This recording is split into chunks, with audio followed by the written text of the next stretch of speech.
The cowboy wanted a virgin bride, but froze when she taught him the first night Elias Mercer had lived on Arca 9 long enough to forget what earth rain smelled like. Out here, the sky was bigger, the dust was redder, and the wind carried the sharp scent of iron and wild alien grass. His ranch sat on the edge of the Kestrel Flats, where low-gravity horses ran like shadows and the horizon shimmered with heat. He was a cowboy, the kind who fixed his own fences, mended his own saddles, and spoke only when words mattered. Folks in Dusthaven said he was steady as old stone. Elias didn't argue with them. Being steady was easier than being hopeful. But on nights when the twin moons rose, one pale and one blue, he would sit on his porch with a tin cup of warm calf and feel the quiet press in around him. Loneliness out here was not loud. It was polite. It waited. So when the Interstellar Settlement Office sent him a message about the Frontier Match program, he read it 3 times before he answered. The program promised partnership, legal support, and cultural guidance. It was meant to help remote colonies grow. Most men in town laughed at it. A few tried it and failed. Elias waited, thinking. Then he signed. He told himself he wanted stability. He told himself he wanted tradition. He told himself he wanted a good bride, someone gentle and simple who would fit into ranch life like a glove. He didn't say the other part out loud. He was tired of losing people. Tired of watching the ones he cared about drift to bigger cities, safer worlds, and brighter futures. The day the shuttle came, Dusthaven gathered at the landing pad like it was a holiday. The pad was a wide circle of packed clay and metal mesh, with wind flags snapping at the edge. Children climbed the fence rails. Old men leaned on walking sticks. The sheriff stood with his hands folded, calm but watchful. Elias stayed a step back, hat low, jaw tight. He had seen ships come and go. This one was small, silver, and clean, like it didn't belong among their worn boots and sun-bleached buildings. The shuttle's ramp lowered with a soft hiss. A woman stepped out. Elias felt his chest tighten, not because she was fragile, but because she was. She was human, but not from any place he recognized. Her skin held a warm tone, like sunlight through amber. Her hair was dark and tied back neatly. She wore a travel coat the color of storm clouds and sturdy boots that had seen real use. Her eyes were steady, curious, alert, and calm. She carried one bag on her shoulder and another in her hand. No escort, no fear. She looked at Dusthaven like a person studying a map, not a person begging for help. A program official in a bright jacket spoke too loudly. Elias Mercer, this is Lyra Vance. Match grade, high compatibility, cultural exchange classification, mutual integration. Lyra stepped forward and held out her hand. Mr. Mercer.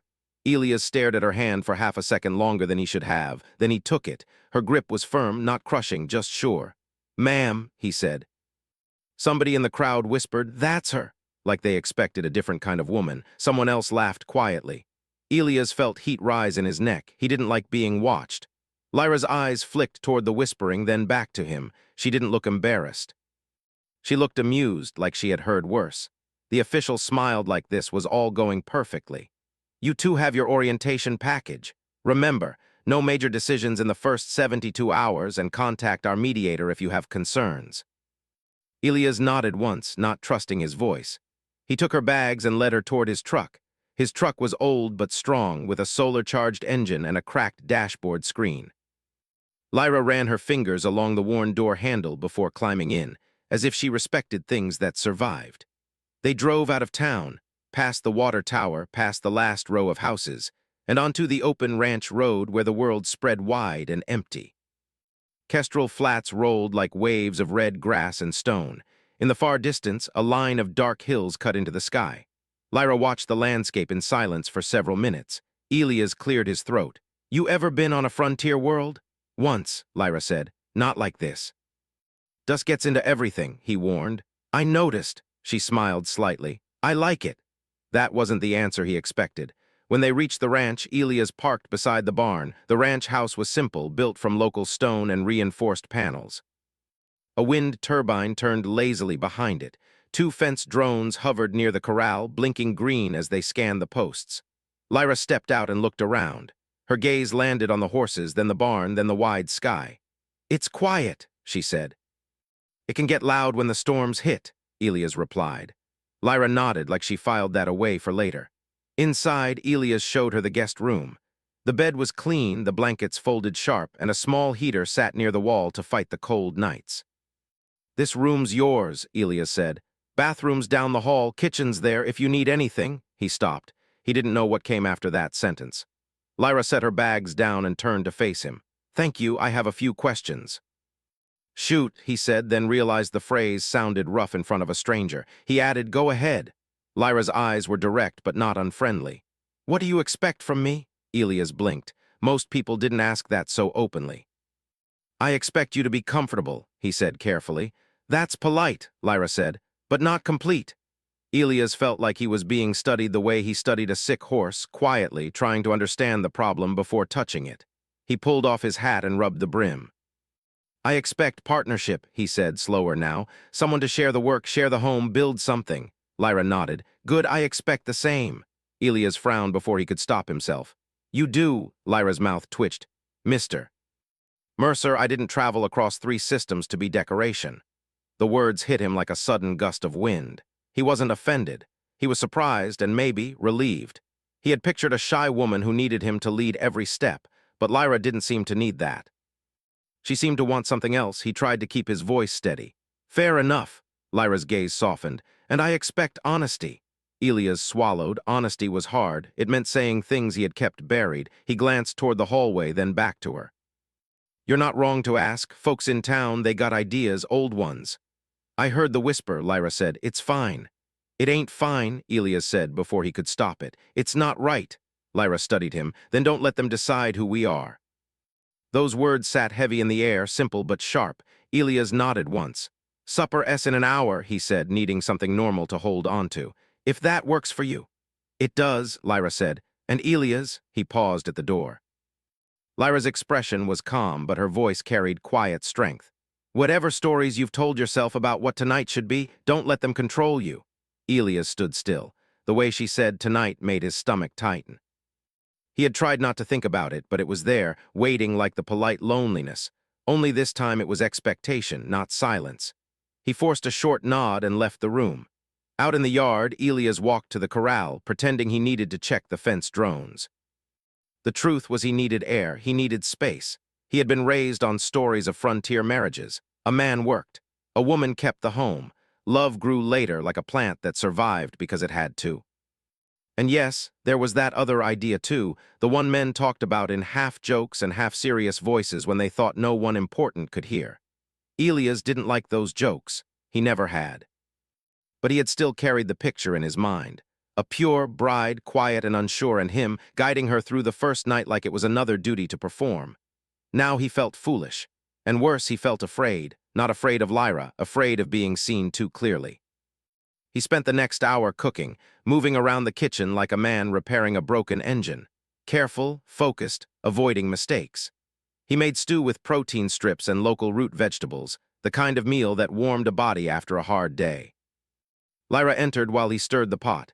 She had changed into simpler clothes, work pants and a plain shirt. She looked more like a rancher than a guest already. "You cook," she said. "I eat," Elias replied, then added, "Cooking's part of that." Lyra smiled. Good answer. They ate at the small table near the window. At first they spoke about practical things, water rationing, storm warnings, the herd count, the nearest trade station. Lyra asked smart questions. Elias answered, surprised by how easy it felt to talk when the topic was work. Then Lyra set her spoon down. "Elias," she said gently, "can we talk about the thing neither of us is naming?" Elias froze, stew halfway to his mouth. His heartbeat was loud in his ears. He placed the spoon down slowly. Lyra didn't look embarrassed. She looked steady, kind, even. "I don't want you to panic," she said, "but I also don't want silence. Silence makes fear grow." Elias stared at the tabletop. His hands were big and rough. His knuckles were scarred from years of ranch life. He suddenly felt like a boy pretending to be a man. "I don't know what to do right," he admitted, voice low. Lyra's eyes softened. "Then we do what's right for both of us. We speak, we set rules, we respect them." Elias looked up, confusion on his face. "Rules?" Lyra nodded. "Yes, that's what adults do when something matters." Elias let out a breath he didn't realize he was holding. The way she said it made it sound simple, not scary. She continued, calm and clear. "I'm not here to be pressured by tradition or by gossip. I'm also not here to shame you for what you believed before you met me." But I need you to understand something. Elias listened like his life depended on it. Lyra's voice was quiet, but it carried weight. A partner is not a prize. A partner is a person. If we share a home, it has to be built on trust, not on fear, not on ownership. Elias swallowed hard. The word ownership hit him like a slap because he knew some men out here thought that way, even if they didn't say it out loud. I don't want to own anybody, he said, almost rough. I believe you, Lyra replied, but belief is not enough. We have to practice it. Elias' throat tightened. His pride wanted to argue, his better sense didn't. What do you want? He asked finally. Lyra held his gaze. I want time, I want safety, and I want you to be brave enough to learn. Elias blinked. Learn. Lyra's lips curved into the smallest smile. Yes, you wanted a bride who would fit your world, but maybe your world needs to grow, and maybe you do too.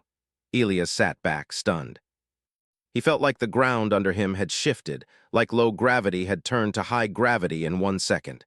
He had expected the first night to be about him leading, about him proving something.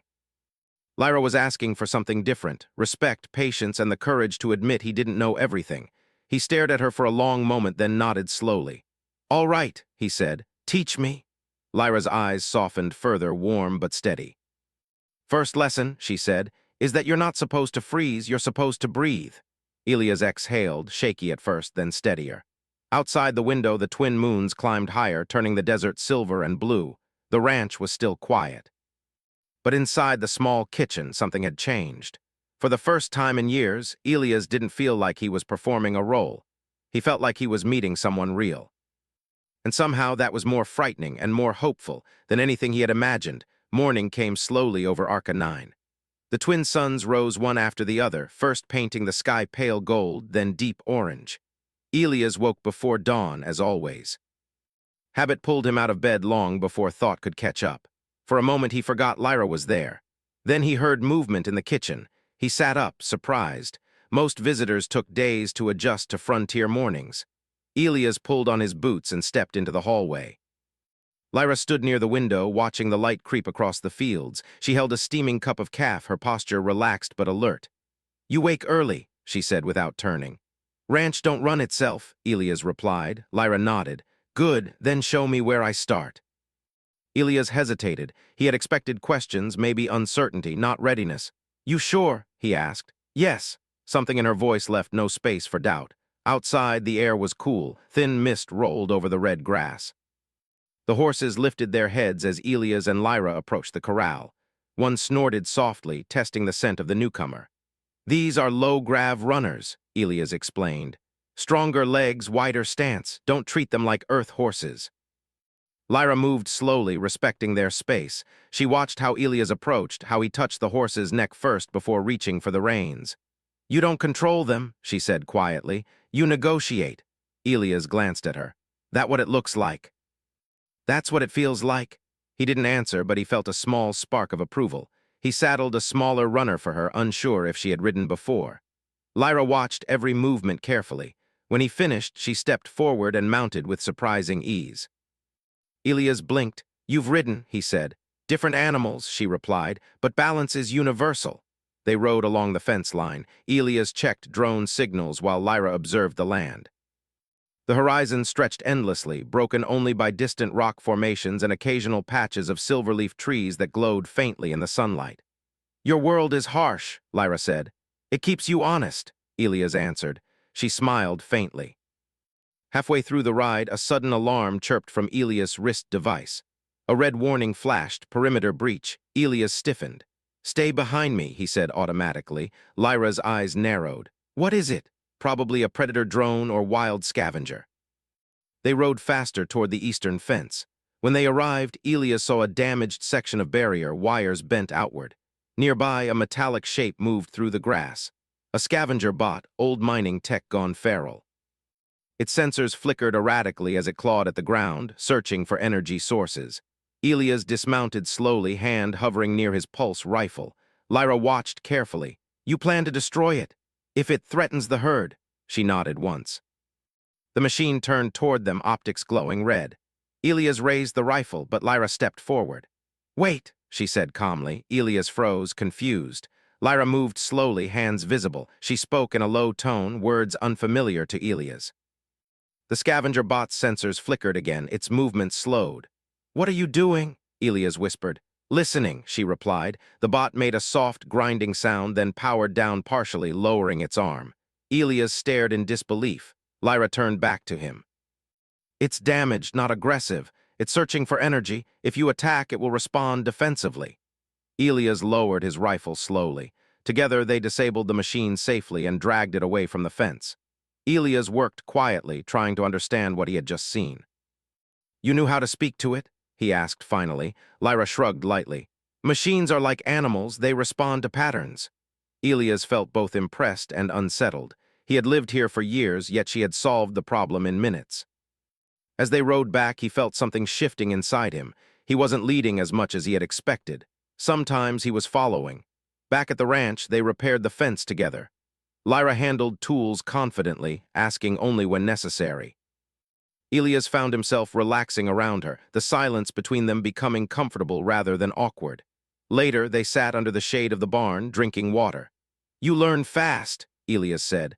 "I pay attention," Lyra replied. He hesitated before speaking again. "About last night," Lyra looked at him calmly.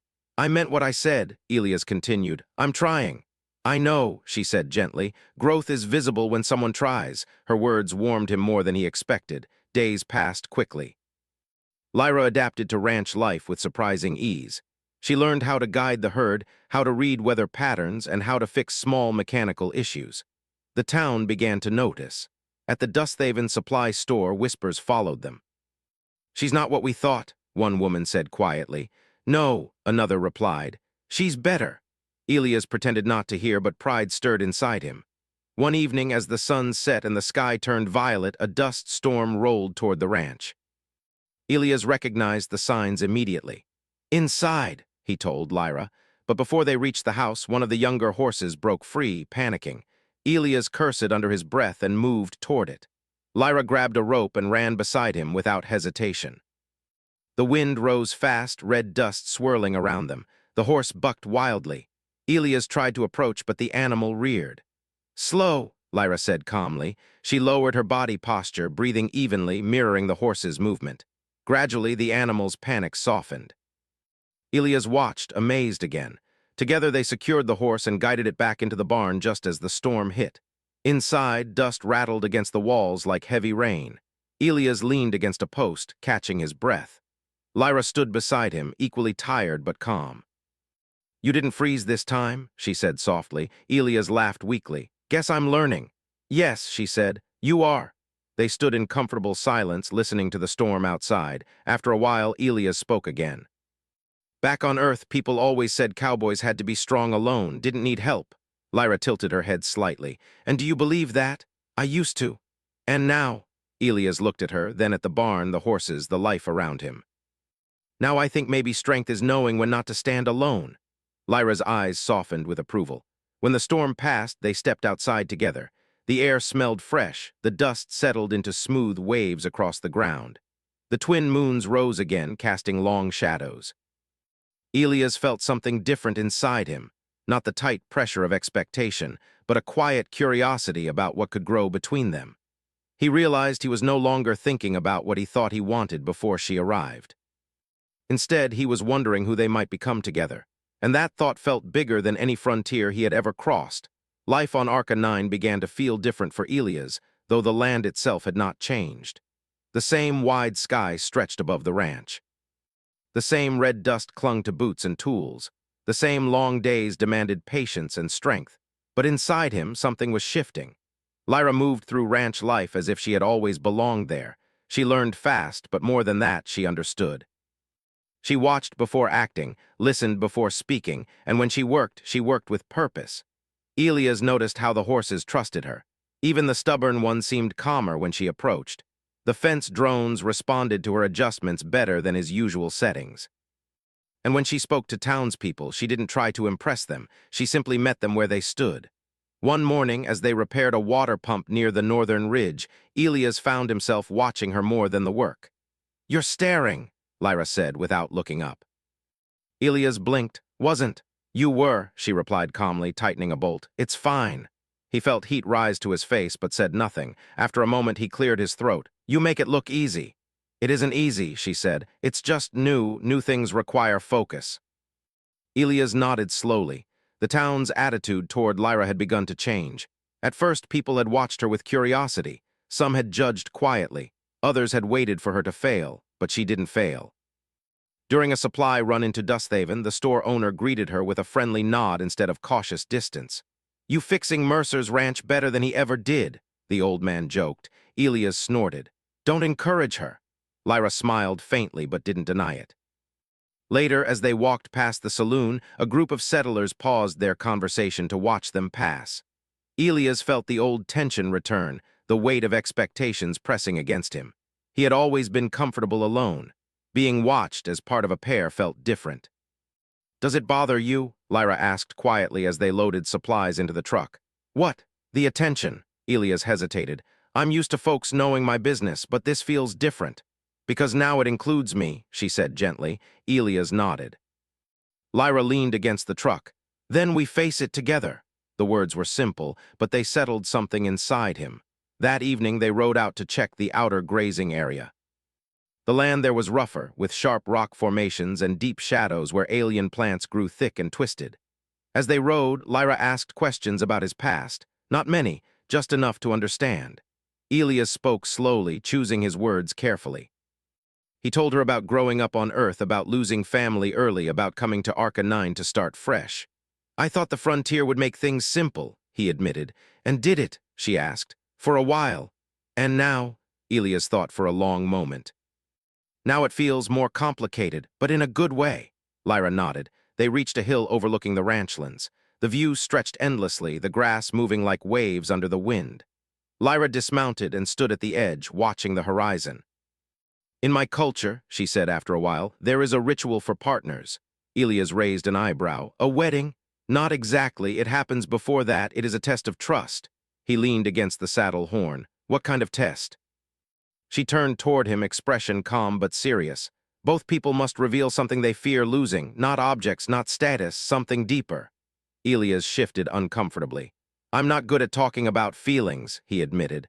"I know," Lyra said kindly. "That is why it matters." Silence stretched between them. Finally, Lyra spoke first. "I fear losing independence. On my world, partnership is sacred, but many misunderstand it.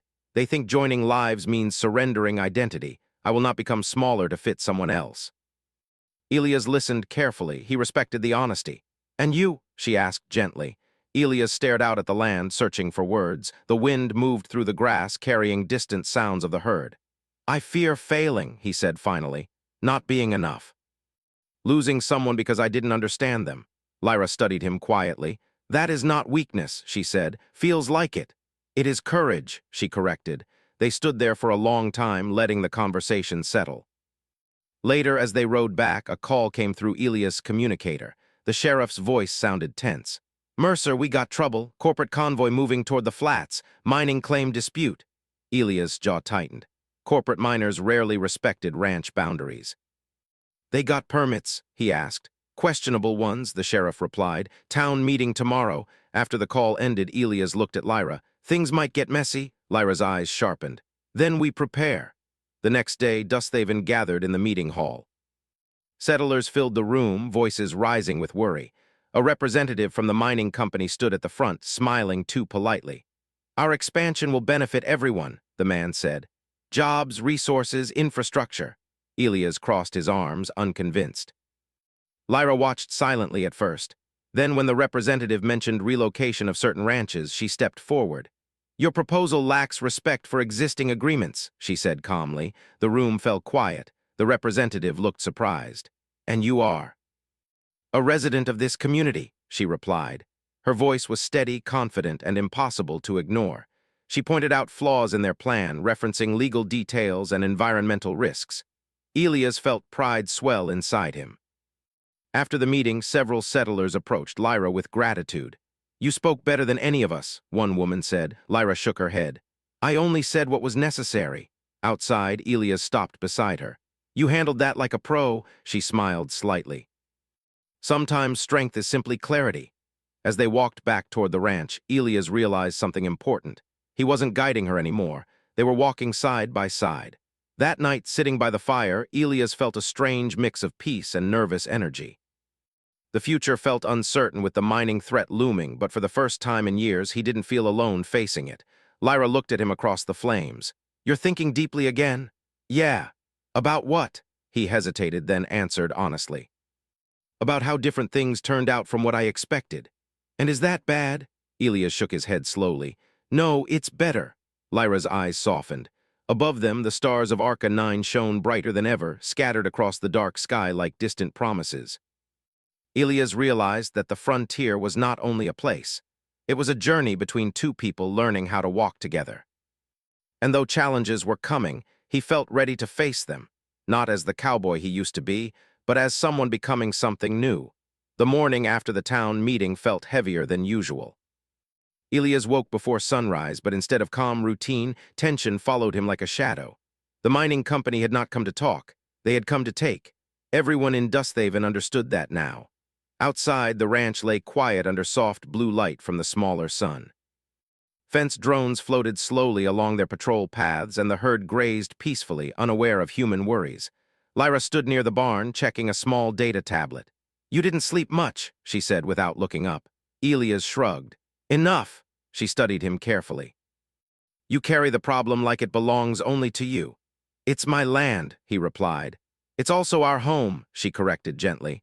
The word "are" settled deeply in his chest. They spent the morning reinforcing fences and checking equipment. The sheriff had warned that corporate scouts were already moving through nearby sectors, marking routes and scanning resources. Around midday, a long shadow appeared on the horizon. A convoy.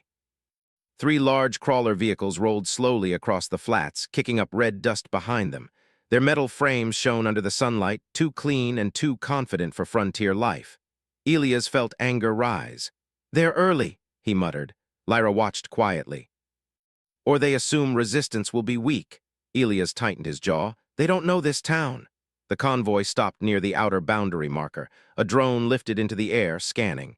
Elias grabbed his hat and walked forward. Lyra followed beside him without hesitation. When they reached the boundary, a man stepped out from the lead vehicle. He wore polished boots that had never touched real dirt and a smile that didn't reach his eyes. "Mr. Mercer," the man said smoothly. "I am Director Haver. We are here to begin preliminary operations." "You're on private land," Elias replied calmly. "Temporary overlap," Haver said. "Our permits are under review." "That means you wait." Haver's smile thinned. "Progress does not wait." Lyra stepped forward slightly. "Progress without respect is conflict." Haver glanced at her, surprised. "And you are?" "Someone who reads contracts carefully," she answered. Elias felt a quiet pride. The director sighed dramatically. "We wish to avoid trouble, however our schedules are strict." Elias crossed his arms. "Then adjust them." The tension in the air grew heavy. Finally, Haver nodded once. "We will return tomorrow with legal confirmation." He turned away, signaling the convoy to retreat a short distance. As the machines moved back, Elias released a slow breath. "They'll push harder," he said. "Yes," Lyra agreed, "but now they know you will not bend easily." That evening, Dusthaven gathered again. Settlers spoke loudly, some angry, some afraid. The mining company promised jobs and development, but many knew it would destroy the ranch lands. Elias listened, unsure what to say. Then Lyra stood. Her voice was calm but carried across the room. She spoke about unity, about negotiation instead of fear, about using both tradition and strategy. "We are stronger together," she said. "Not through force, but through clarity and cooperation." The room grew quiet. Even the sheriff nodded slowly. After the meeting, several settlers approached Elias. "You chose well," one man said, glancing at Lyra with respect. Elias felt warmth rise in his chest. Later that night, Elias and Lyra sat outside the ranch house, watching the twin moons climb into the sky. "You lead differently than I expected," Elias said. Lyra tilted her head. "Is that a problem?" "No," he replied softly. "It's good." Silence settled between them, comfortable and warm. "I used to think strength meant doing everything alone," Elias admitted. "But now I see something else." Lyra waited patiently. "Strength can mean trusting someone enough to stand beside them," he finished. She smiled faintly. The next day, the convoy returned, but this time the town was ready. Settlers gathered at the boundary, standing shoulder to shoulder. Ranchers, mechanics, families, all united. Haver stepped forward again, clearly annoyed. "This is unnecessary," he said. Elias stepped forward calmly, Lyra beside him. "Maybe," Elias said, "but we're here anyway." Lyra handed over a data file to the sheriff, who passed it to Haver. Inside were legal challenges, environmental reports, and settlement rights that made mining far more complicated than expected. Haver's confident smile faded. "This will delay operations," he admitted. "That's the idea," Elias said simply. The director studied the crowd, realizing resistance would not be easy. Finally, he nodded stiffly. "We will reconsider our approach." The convoy turned away slowly, disappearing into the red horizon. A cheer rose from the settlers. Elias exhaled deeply, relief washing over him. Lyra stood quietly beside him, watching the dust settle. "You did it," he said. "We did it," she corrected gently. Days passed, and life slowly returned to normal. The threat remained, but the community had found its voice. One evening, Elias and Lyra rode out to the hill where they had spoken about fear before. The sky burned orange and purple as the sun set. Elias dismounted and stood beside her. "I've been thinking," he said. Lyra waited. "When you arrived, I thought I knew what I wanted," he continued. "A simple story, a clear role, someone who fit into my world." He looked at her. "But you didn't fit, you changed it." Lyra's eyes softened. "And I'm glad," he added quietly. She stepped closer. "Partnership is not about fitting," she said. "It is about growing." Elias nodded slowly. He felt no pressure now, no expectations from old stories, only a quiet certainty. The cowboy who once believed he needed control had learned something deeper. He didn't need to lead alone. He needed to walk beside someone who challenged him, strengthened him, and saw him clearly. The wind moved across the plains, carrying the scent of home. As the twin moons rose, Elias realized the frontier was no longer a lonely place. It was shared. And for the first time in years, he felt not just steady but truly alive.